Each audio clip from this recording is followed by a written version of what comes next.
Thanks so much for coming out. It's a cold night, but it's warm in here, and it's so nice to actually see people and be together.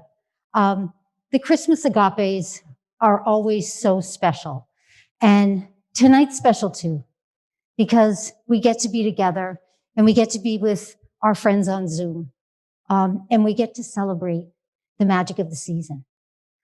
Tonight, I'm going to talk about guardian angels, and I'm going to talk about finding your worth, and I'm going to talk about hope, and I'm going to talk about the magic of the season, and of course, all through the lens of agape. How fun is that? We're also going to celebrate that this is the most wonderful time of the year, no question. And it is a wonderful life. Speaking of, It's a Wonderful Life. Many of you may know that It's a Wonderful Life is a classic movie. If you haven't seen it, watch it this Christmas. It's so special. It's the story about a guy named George Bailey. And George Bailey grows up in Bedford Falls. And he has lots of friends and a lovely wife and kids and everything to be grateful for. But he falls on some hard times. He's down on his luck. He's down on himself. He's absolutely, positively convinced that he's worth more dead than he is alive. He's also convinced that he never should have been born. And there's a scene, it's Christmas Eve, and he decides, should I just end it all? But no. In comes his guardian angel, Clarence. And Clarence has the chance to talk to George and say, you want to see your life? You want to see what life would be like without you in it? And so George gets a bird's eye view of what life would have been like had George not been in it. And he sees firsthand how much he's touched people, how much people have touched him, how much he's helped people. And he realizes his worth. And that's what guardian angels can do, right? They can help us see our worth. I started thinking a lot about that movie, obviously, in the pandemic times that we now live in. And I started to think, God puts guardian angels, or I call them guiding angels, in our life so that we can see things we wouldn't otherwise see. We can hear things and be intentional and maybe hear God's whisper. They touch our hearts so that we can touch other people's hearts. Our guardian angels make us better, and they help move our lives forward. I want to share with you a couple of guardian or guiding angels in my life so that you might be able to see them in yours. The first person that I want to talk about is my sister Maureen. And boy, was she both a guardian and a guiding angel to me. And it's no surprise that Maureen's favorite movie was It's a Wonderful Life. She watched it all year round, and she binge watched it on Christmas. She loved the movie. And you know why? Because my sister Maureen lived Christmas every day. She was 15 months older than me and the oldest of 5 in our family.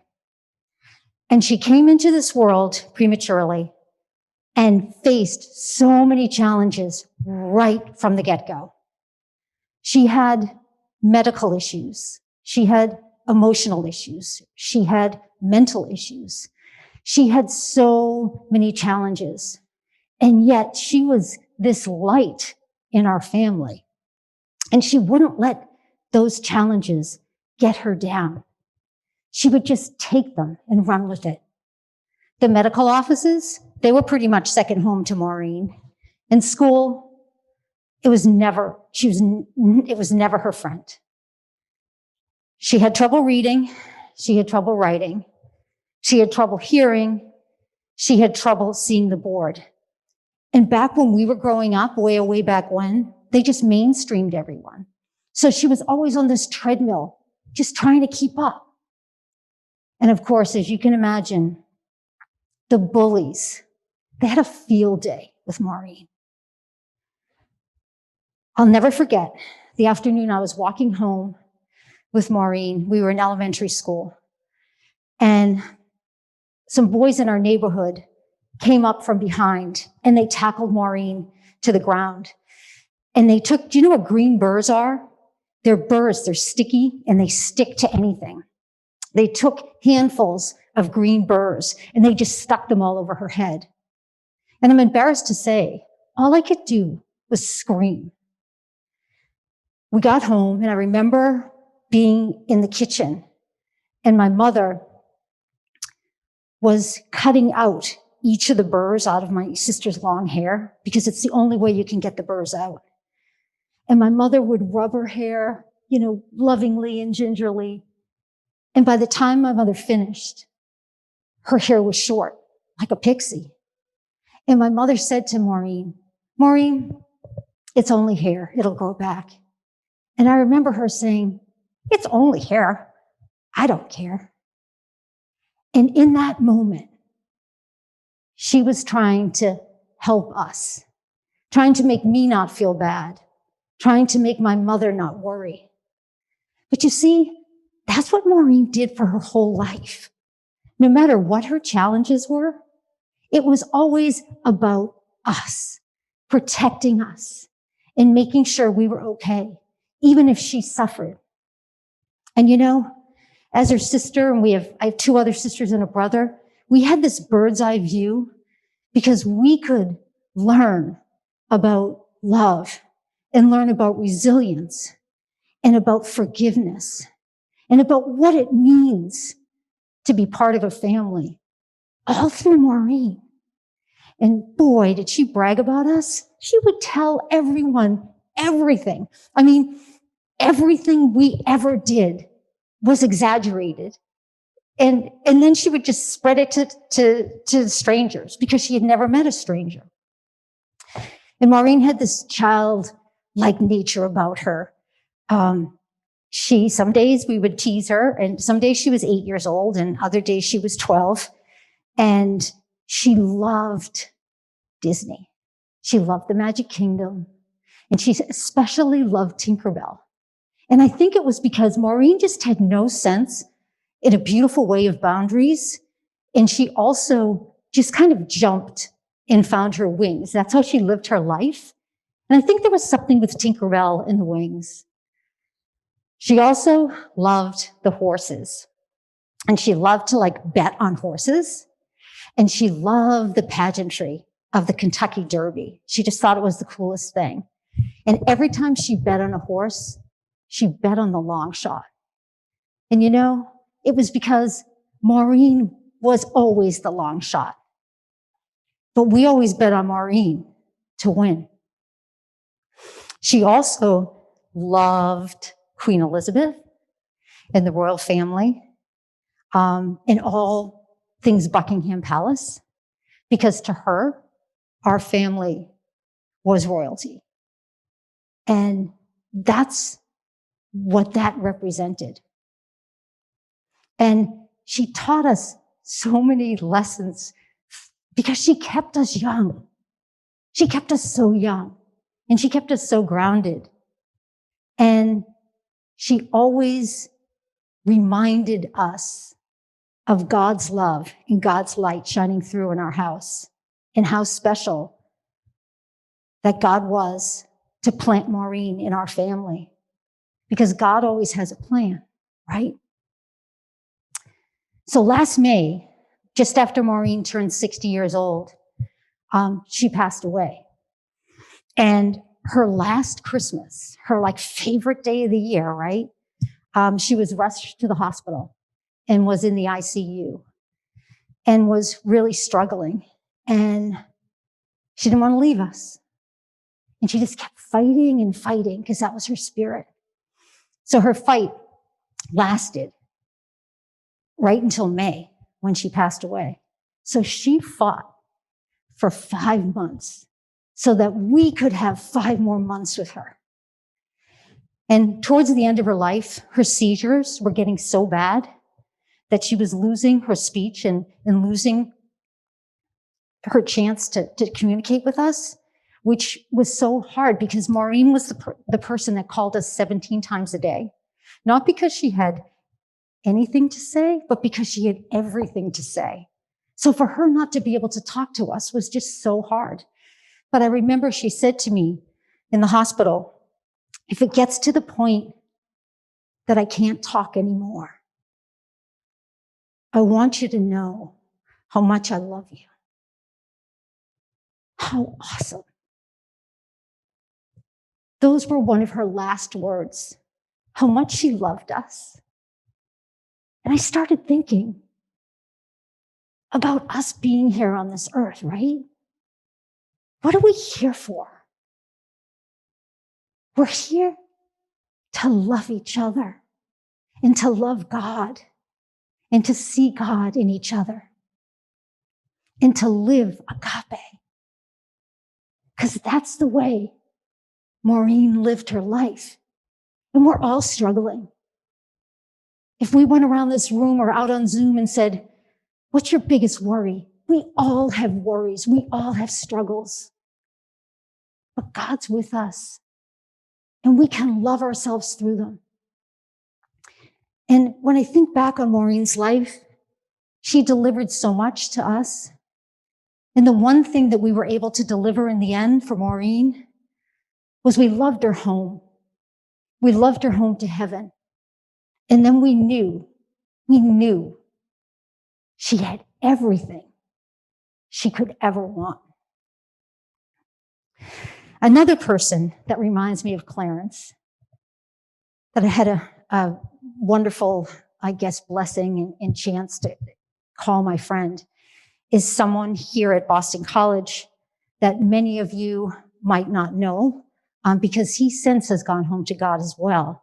His name's Father Bill Neenan. And he passed away about 6 years ago.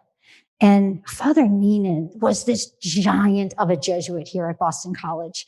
Maybe some of your parents or some of the people that you know that have graduated in the past, if you ask them about Father Neenan, they would know of him because everyone knew of Father Neenan. He was Jesus in the midst. He was out on campus and he was meeting everyone and anyone he could. He had so many friends because he had never met a stranger. And when you became his friend, you know what he would say? He would say, welcome a stranger. He was just amazing grace. He worked here for 35 years. When I went here to Boston College, he was the Dean of Arts and Sciences, so Morrissey School of Arts and Sciences. And then he became academic vice president.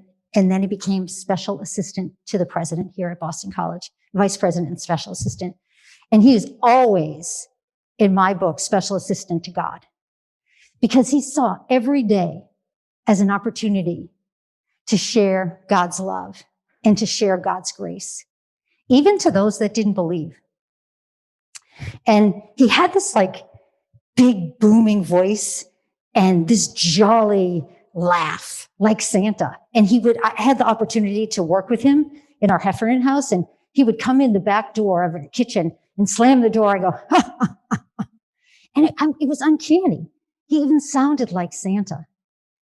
And as much as he was so loving and smart as a whip, he wanted you to read as many books as you possibly could. He wanted you to study economics. And he wanted you to learn more about your family, where you're from, who do you know? You weren't born on third base. You didn't get here. You got here because of your family, or you got here because of friends. He'd always remind you of that. And at the same time, he could be tough. And he was especially tough when he was talking about faith. And he would say, you know what? You were born into this faith, and it's your responsibility and your job to practice it. And Father Neenan was a sports junkie. So we always had a sports analogy. And I remember this one. He used to say, a wide receiver. You're a wide receiver. Your only job is to catch the ball. When you practice your faith, that's your job. That's your responsibility. Don't drop the ball. He had so much wisdom and so many friends out there, especially watching Zoom tonight. Everyone just loved Father Neenan. And in his obituary, they called him the pastor of Boston College, which is very, very true. He loved this place, and this place loved him back. But he also had this great way of helping you through problems and through struggles. And I think a lot about him during these days. Like, what would Father Neenan say about COVID? What would he say? And I thought, well, he's always said to me, we all need to go through our Good Fridays to realize the glory of Easter. And I think he would say, this is a long Good Friday. But then I started to think about another lesson that he helped me with that was very similar. And I want to share it with you. I've shared it with a lot of people. It's helped me in my life and helped me. I'm the mother of 4 daughters. It's helped me with the girls, and it's helped the girls. And so I'm going to share this little story with you in hopes that you can share it with other people. So I was going through this rough patch. And you know, when you're going through those rough patches, maybe you're not fun to be around. You're not your best self. You're aggravated. You're frustrated. You're cranky. It's just not a good situation. So when you work with people and you're like that, they know like what is going on. So I was in one of those zones, and he said to me, hey, Karen, can I talk to you for a minute? And I said, sure. So I went into his office, his comfy, cozy office, and we sat down, and he said, what's going on? And I just said, what do you mean? He goes, well, what's going on? He said, you're just not yourself. And I just said, I'm just frustrated. I'm frustrated about something a couple of things that are going on. And it just doesn't seem fair, and it just doesn't seem right. And I just can't let it go. And so he looked at me, and then he paused for a few minutes, and then he completely changed the subject. And he said to me, Karen, have you ever gone to Paris? And I'm thinking, what are you talking about? Paris? I have a problem here. So I said, no, I've never been to Paris, Father.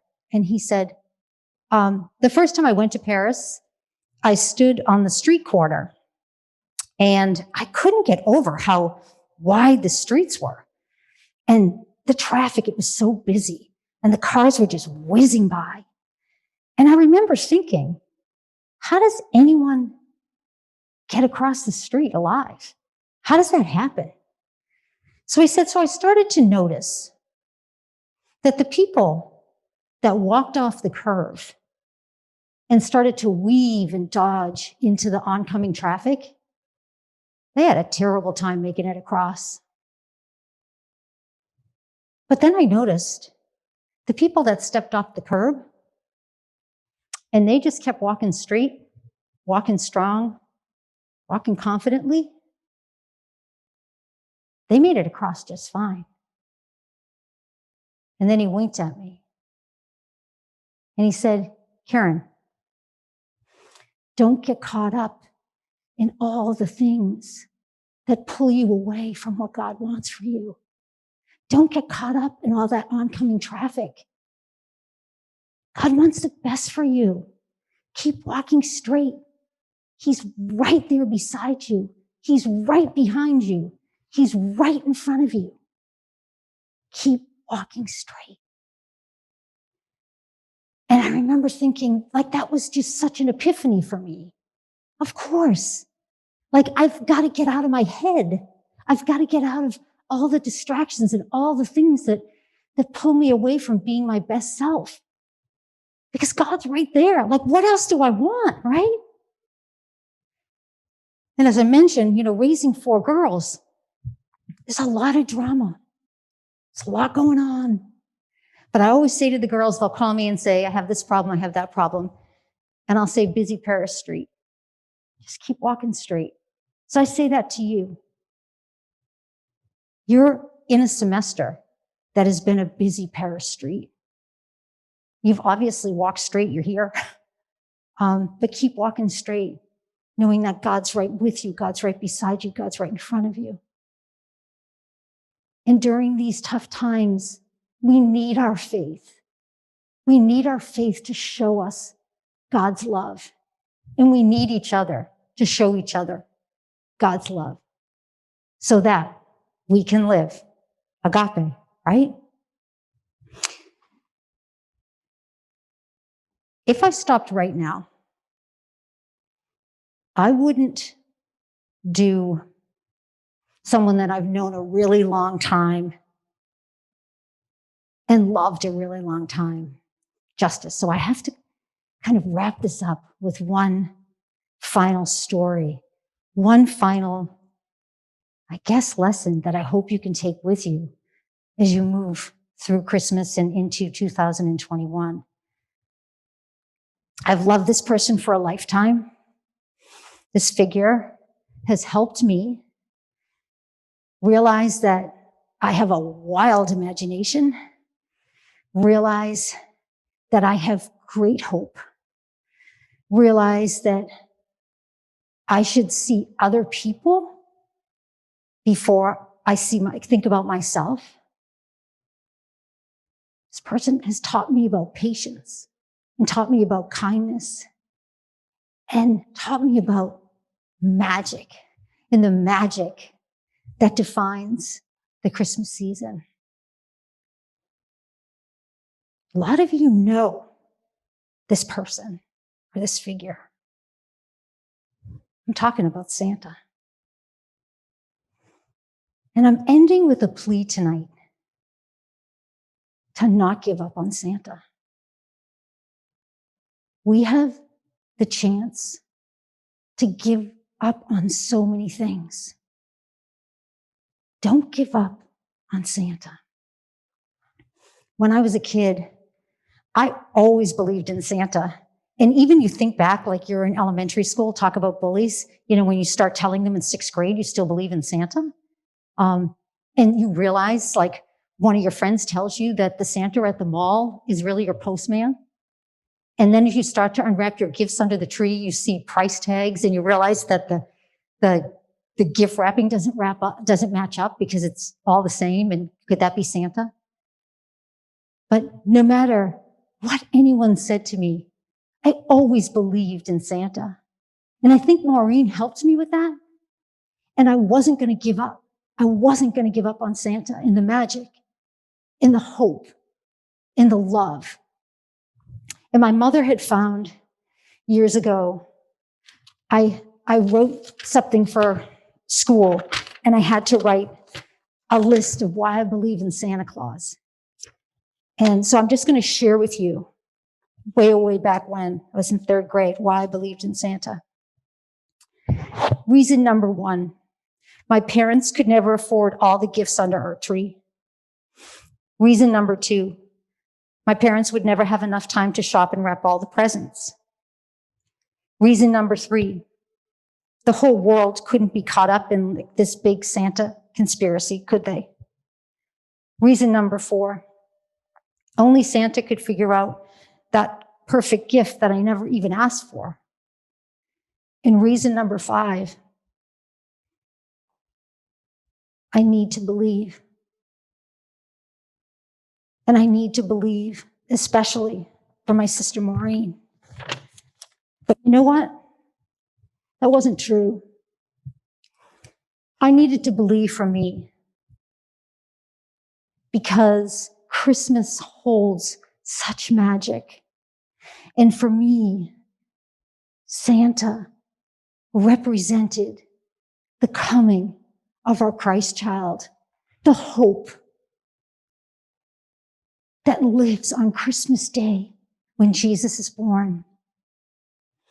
What an extraordinary gift.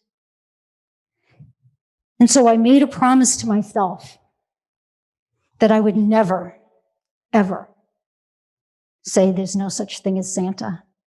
And I would never tell anyone that I don't believe in Santa. I have 4 girls, as you know. That's how my husband and I raised them. We never have once said there's no such thing as Santa. That's caused some problems over the years with some kids. But you know what? Life's a busy Paris street. We just kept walking straight, fighting for Santa. So I'm asking you to celebrate Santa this season. Around campus, we're putting hundreds of Santa hats. Don your Santa hat. You get your Santa on. When you leave tonight, take a Santa hat. Share it with someone else. We have so much to be grateful for. We have so much to celebrate. The Christ child is coming. This is the most wonderful time of the year.